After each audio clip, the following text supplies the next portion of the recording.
Siapa namamu? Blirik, Mbah. Oh, nama kok seperti ayam. Dulu aku punya ayam kecil, namanya Blirik.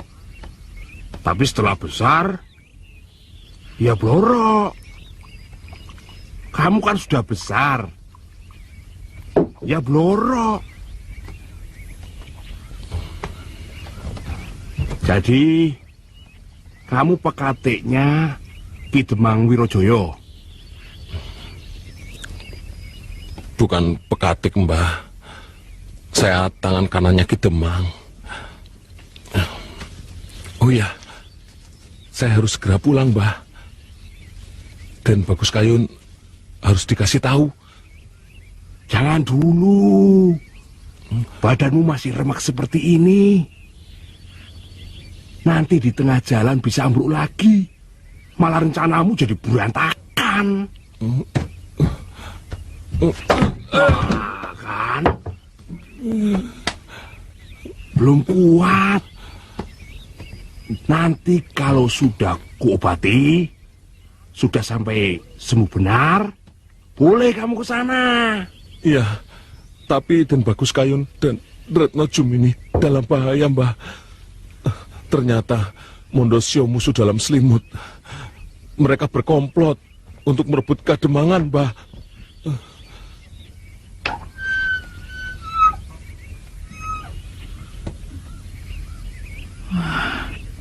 Jangan mengurung diri terus-menerus, Sri.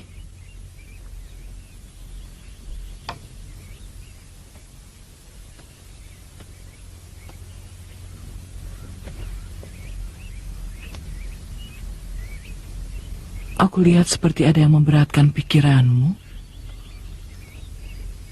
Apa, Sri? Entahlah.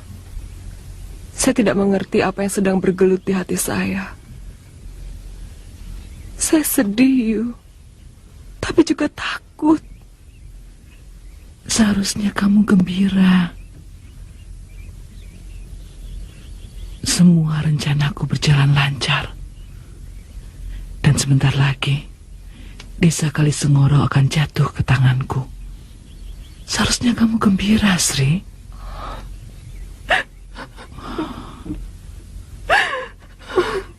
Kamu jangan macam-macam, Sri. Bagaimana saya bisa gembira kalau saya melihat saudara yang sangat saya cintai mengalirkan darah orang lain untuk... Sri, tidak ada cita-cita yang bisa terlaksana tanpa korban. Tapi orang lain kan yang dikorbankan. Orang lain pasti punya anak, punya istri. Saya seperti berjalan di atas bangkai manusia. Setiap kali menapakkan kaki di atas lantai rumah ini,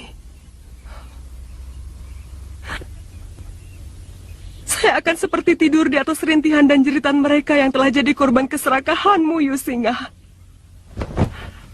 Lancang sekali mulut kamu. Kamu pikir aku lakukan semua ini hanya untuk diriku sendiri? Ini untuk kebahagiaanmu juga, Sri. Untuk menembus kesengsaraan yang kita jalani selama bertahun-tahun.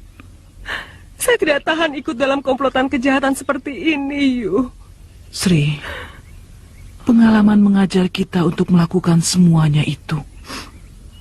Kalau kita tidak mau berbuat kejam, orang lain yang akan berbuat kejam pada diri kita. Kita yang harus menentukan nasib kita sendiri, Sri. Mau terus berkeliaran di pinggir jalan sebagai pelacur, akhirnya tua dan sakit-sakitan. Atau kita angkat derajat kita dengan tangan kita sendiri, dengan usaha kita. Pikirkan itu, Sri. Jangan hanya kau ikuti perasaanmu. Sudah, Yu. Jangan singgung itu lagi. Sudah. Adikku, yakinlah bahwa apa yang kulakukan adalah yang terbaik untuk kita. Supaya kita tidak lagi dicemooh, dicemooh orang seperti seonggok sampah yang tidak punya arti. Aku minta kamu tetaplah menjadi adikku yang manis. Aku tidak mau melihat kamu murung dan sedih, Sri. Singa, saya sangat menyayangimu, Yu. Sri,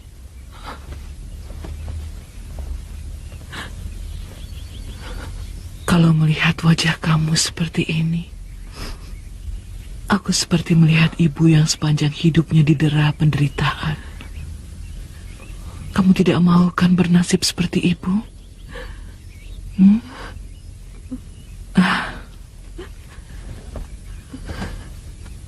Oh, Sri.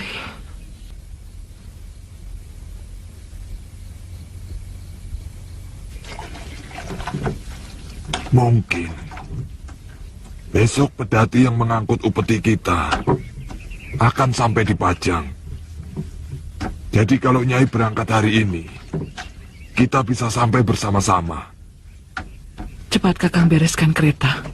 Aku bereskan keperluanku sebentar, ya? Baik, Nyai.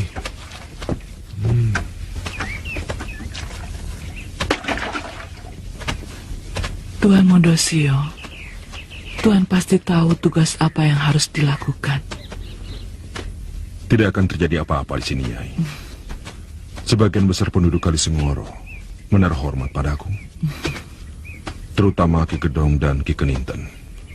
Dua orang itu cukup punya pengaruh. Jangan terlalu lama di sana, Nyai. Aku paling tidak tahan menanggung rindu. Tuan Mondosio.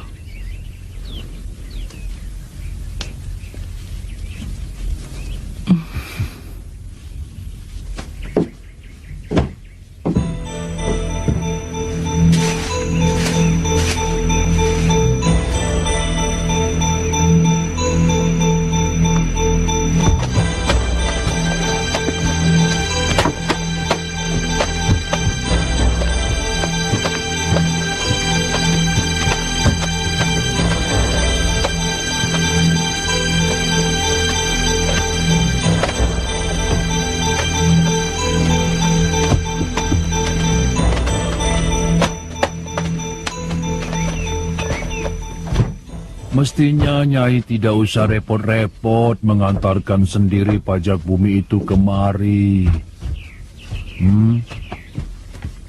Nyai kan masih berkabung. Kewajiban Kakang Wirojoyo adalah kewajiban saya juga, Ngabei.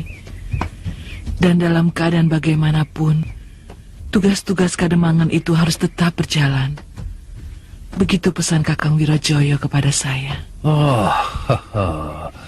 Nyai memang wanita yang luar biasa. Memang begitu seharusnya istri seorang abdi kerajaan.